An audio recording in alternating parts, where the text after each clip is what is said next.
Daniel, capítulo 1. Daniel na corte de Nabucodonosor. No terceiro ano do reinado de Jeoaquim em Judá, Nabucodonosor, rei da Babilônia, veio a Jerusalém e cercou a cidade.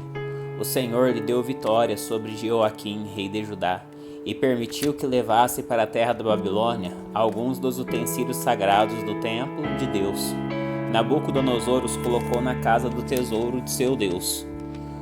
O rei ordenou que Aspenaz, o chefe de seus oficiais, trouxesse do palácio algum dos jovens israelitas da família real e de outras famílias da nobreza. Disse o rei: escolha somente rapazes saudáveis e de boa aparência, que sejam instruídos em diversas áreas do conhecimento, que tenham entendimento e bom senso, e sejam capacitados para servir no palácio real. Ensine a esses jovens a língua e a literatura da Babilônia. O rei determinou que recebessem de suas próprias cozinhas uma porção diária de alimento e vinho. Os rapazes seriam treinados durante 3 anos e depois passariam a servir o rei. Daniel, Ananias, Misael e Azarias, todos da tribo de Judá, estavam entre os escolhidos. O chefe dos oficiais lhes deu novos nomes babilônios.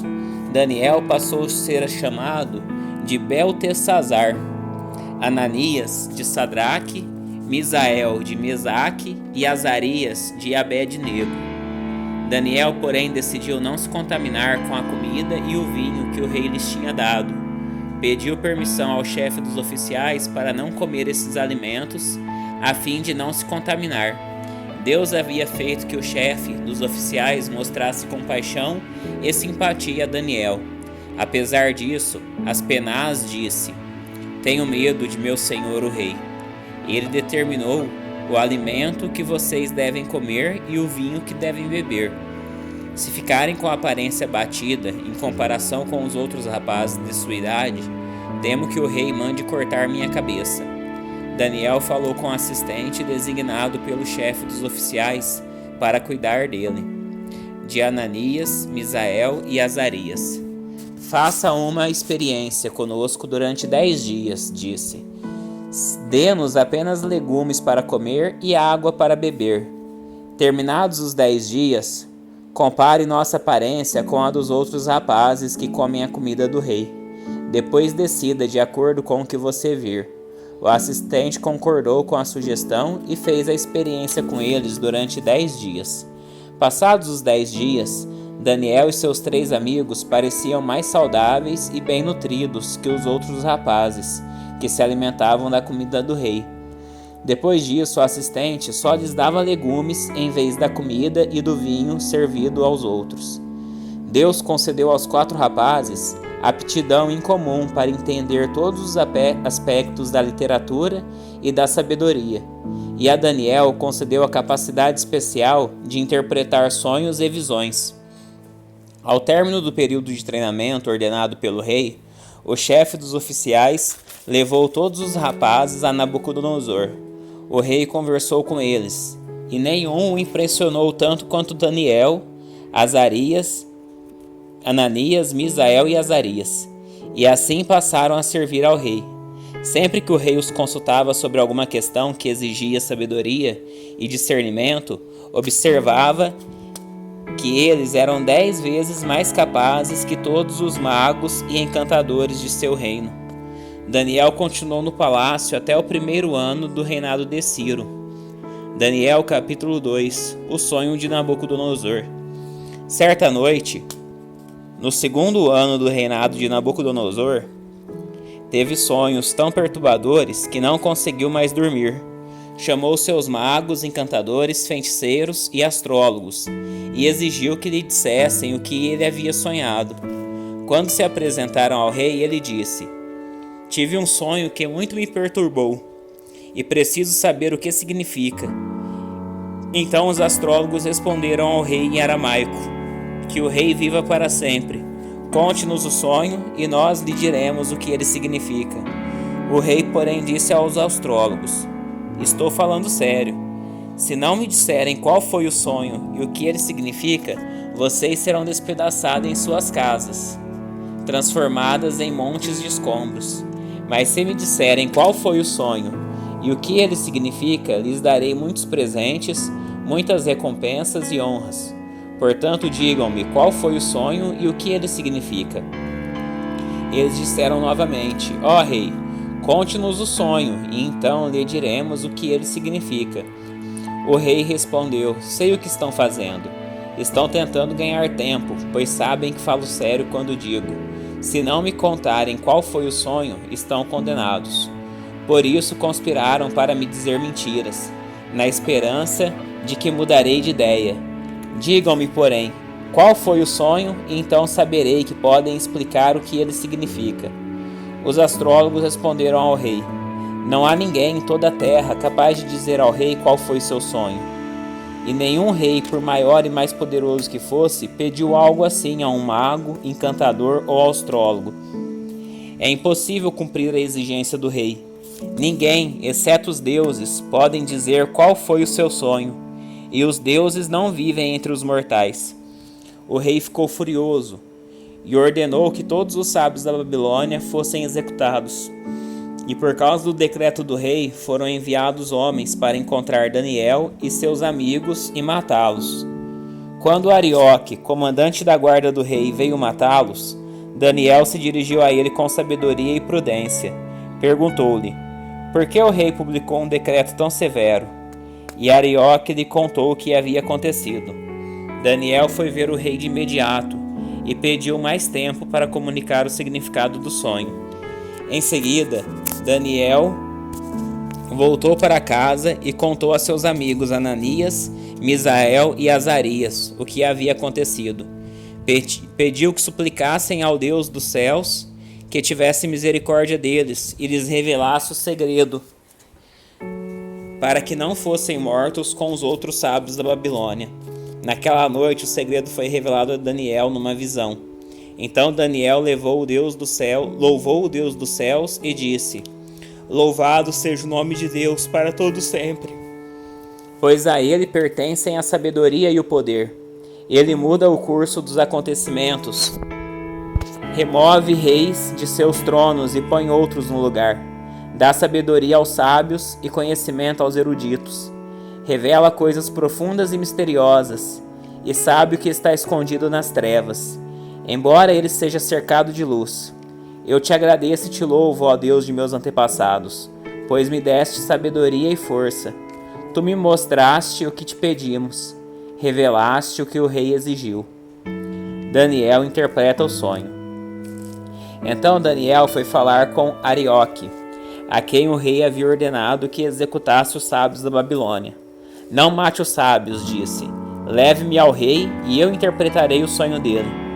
Sem demora, Arioque levou Daniel ao rei e disse: Encontrei um dos exilados de Judá, que dirá ao rei o significado do sonho.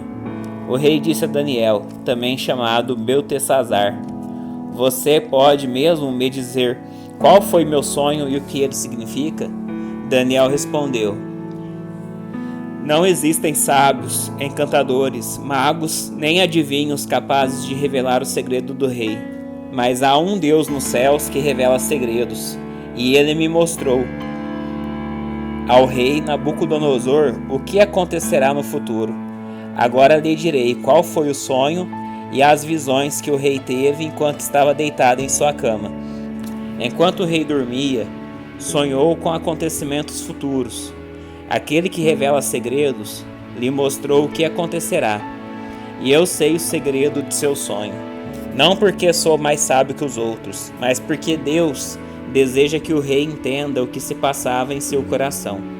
Em sua visão, ó rei, havia à sua frente uma enorme estátua brilhante, e a aparência dela era assustadora. A cabeça da estátua era feita de ouro puro, o peito e os braços eram de prata, a barriga e os quadris eram de bronze, as pernas eram de ferro, e os pés uma mistura de ferro e barro cozido. Enquanto o rei observava, uma pedra foi cortada de uma montanha, mas não por mãos humanas. Ela atingiu os pés de ferro e barro e os despedaçou. Toda a estátua se desintegrou em minúsculos pedaços de ferro, barro, bronze, prata e ouro. Então o vento levou tudo, como se fosse palha na eira. Mas a pedra que derrubou a estátua se tornou uma grande montanha, que cobriu toda a terra. Esse foi o sonho. Agora direi ao rei o que ele significa. Ó rei, o Senhor é o maior de todos os reis. O Deus dos céus lhe deu soberania, poder, força e honra. Ele o fez governante de todo o mundo habitado e pôs até os animais selvagens e as aves debaixo de seu controle. O Senhor é a cabeça de ouro. Quando, porém, seu reino chegar ao fim, outro reino inferior ao seu se levantará em seu lugar. Depois que este reino tiver caído, o terceiro reino, representado pelo bronze, se levantar para governar ao mundo. Depois dele haverá o quarto reino, forte como ferro. Este reino esmagará e despedaçará todos os impérios anteriores, como o ferro esmaga e despedaça tudo que ele atinge. Os pés e os dedos que o rei viu, uma mistura de ferro e barro cozido, mostram que esse reino será dividido como ferro misturado com barro. Ele terá tanto da força do ferro. Algumas partes serão fortes como ferro, mas outras serão fracas como barro. A mistura de ferro e barro também mostra que esses reinos tentarão se fortalecer ao formar alianças entre si, por meio de casamentos. Contudo, não permanecerão unidos da mesma forma que o ferro não se une ao barro. Enquanto esses reis estiverem no poder, o Deus dos céus estabelecerá um reino que jamais será destruído ou conquistado. Reduzirá os outros reinos a nada e permanecerá para sempre. Este é o significado da pedra cortada da montanha, mas não por mãos humanas, que despedaçou a estátua de ferro, bronze, barro, prata e ouro. O grande Deus está mostrando ao rei o que acontecerá no futuro. O sonho é verdadeiro e seu significado é certo. Nabucodonosor recompensa Daniel. Então o rei Nabucodonosor se curvou à frente dele e ordenou que o povo oferecesse sacrifícios e queimasse incenso diante de Daniel. O rei lhe disse: verdadeiramente seu Deus é o maior de todos os deuses, Senhor dos reis e revelador de mistérios, pois você conseguiu revelar esse segredo. O rei colocou Daniel em um cargo elevado e lhe deu muitos presentes valiosos. Nomeou o governador de toda a província da Babilônia e chefe de todos os sábios. A pedido de Daniel, nomeou Sadraque, Mesaque e Abednego para cuidarem de todos os negócios da província da Babilônia, enquanto Daniel permaneceu na corte do rei. Daniel capítulo 3. A estátua de ouro de Nabucodonosor. O rei Nabucodonosor fez uma estátua de ouro de 27 metros de altura e 2,7 metros de largura, e a colocou na planície de Dura, na província da Babilônia. Em seguida enviou mensageiros a todos os altos funcionários, oficiais, governadores, conselheiros, tesoureiros, juízes, magistrados e todas as autoridades das províncias, para que viessem à dedicação da estátua que ele havia levantado. Todas essas autoridades vieram e ficaram diante da estátua que o rei Nabucodonosor havia levantado. Então o arauto gritou: povos de todas as raças, nações e línguas, ouçam a ordem do rei. Quando ouvirem o som da trombeta, da flauta, da cítara, da lira, da harpa, do pífaro, de outros instrumentos musicais, prostrem-se no chão para adorar a estátua de ouro, levantada pelo rei Nabucodonosor. Quem não obedecer será lançado de imediato na fornalha ardente. Portanto, ao som dos instrumentos musicais, todos, não importando sua raça, nação ou língua, se prostraram no chão e adoraram a estátua de ouro que o rei Nabucodonosor havia levantado. Alguns dos astrólogos, porém, foram ao rei e denunciaram os judeus.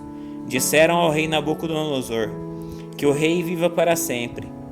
O rei publicou um decreto exigindo que todos se prostrassem e adorassem a imagem de ouro quando ouvissem o som da trombeta, da flauta, da cítara, da lira, da harpa, do pífaro e dos outros instrumentos musicais. De acordo com esse decreto, quem não obedecer será lançado na fornalha ardente. Alguns judeus, Sadraque, Mesaque e Abidnego, que o rei encarregou da província da Babilônia, não lhe dão atenção, ó rei. Recusam-se a servir seus deuses e não adoram a estátua de ouro que o rei levantou. Então Nabucodonosor se enfureceu e ordenou que lhe trouxessem Sadraque, Mesaque e Abidnego. Quando eles foram conduzidos à presença do rei, ele lhes disse: Sadraque, Mesaque e Abednego, é verdade que vocês se recusaram a servir meus deuses e a adorar a estátua que levantei? Eu lhes darei mais uma chance de se prostrarem e adorarem a estátua que fiz, quando ouvirem o som dos instrumentos musicais. Se contudo vocês se recusarem, serão lançados de imediato na fornalha ardente. E então, que Deus será capaz de livrá-los de minhas mãos? Sadraque, Mesaque e Abidnego responderam: Ó Nabucodonosor, não precisamos nos defender diante do rei. Se formos lançados na fornalha ardente, o Deus a quem servimos pode nos salvar. Sim, ele nos livrará de suas mãos, ó rei. Mas ainda que ele não nos livre, queremos deixar claro, ó rei, que jamais serviremos seus deuses ou adoraremos a estátua de ouro que o rei levantou. Nabucodonosor se enfureceu tanto com Sadraque, Mesaque e Abidnego que seu rosto ficou desfigurado de raiva. Então ordenou que a fornalha fosse aquecida 7 vezes mais do que de costume. Deu ordens também para que alguns dos homens mais fortes de seu exército amarrassem Sadraque, Mesaque e Abidnego e os lançassem na fornalha ardente. Eles os amarraram e os lançaram na fornalha inteiramente vestido com túnicas, turbantes, mantos e outras roupas. E uma vez que o rei, em sua ira, havia exigido um fogo tão quente na fornalha, as chamas mataram os soldados que jogaram os 3 lá dentro. Assim Sadraque, Mesaque e Abidnego, amarrados, caíram nas chamas intensas. De repente, porém, o rei Nabucodonosor se levantou espantado e disse a seus conselheiros: Não foram 3 os homens que amarramos e lançamos na fornalha? Sim, ó rei, eles responderam. Olhem, disse Nabucodonosor, vejo 4 homens desamarrados andando no meio do fogo sem se queimar. E o quarto homem se parece com um filho de deuses. Então Nabucodonosor se aproximou o máximo que pôde da porta da fornalha ardente e gritou: Sadraque, Mesaque e Abidnego, servos do Deus Altíssimo, saiam, venham aqui. E Sadraque, Mesaque e Abidnego saíram do meio do fogo. Os altos funcionários, os oficiais, os governadores e os conselheiros se juntaram ao redor deles e viram que o fogo não os havia tocado. Nenhum fio de cabelo da cabeça deles estava chamuscado, e suas roupas não estavam queimadas, nem sequer tinham cheiro de fumaça. Então Nabucodonosor disse: Louvado seja o Deus de Sadraque, Mesaque e Abednego. Ele enviou seu anjo para livrar seus servos que nele confiaram. Eles desafiaram a ordem do rei e estavam dispostos a morrer, em vez de servir ou adorar qualquer outro Deus que não fosse seu próprio Deus. Portanto, faço este decreto: se qualquer pessoa, não importando sua raça, nação ou língua, disser uma palavra contra o Deus de Sadraque, Mesaque e Abednego, ela será despedaçada e sua casa transformada num monte de escombros. Não há outro Deus capaz de livrar dessa maneira. Então o rei promoveu Sadraque, Mesaque e Abednego a cargos ainda mais elevados na província da Babilônia.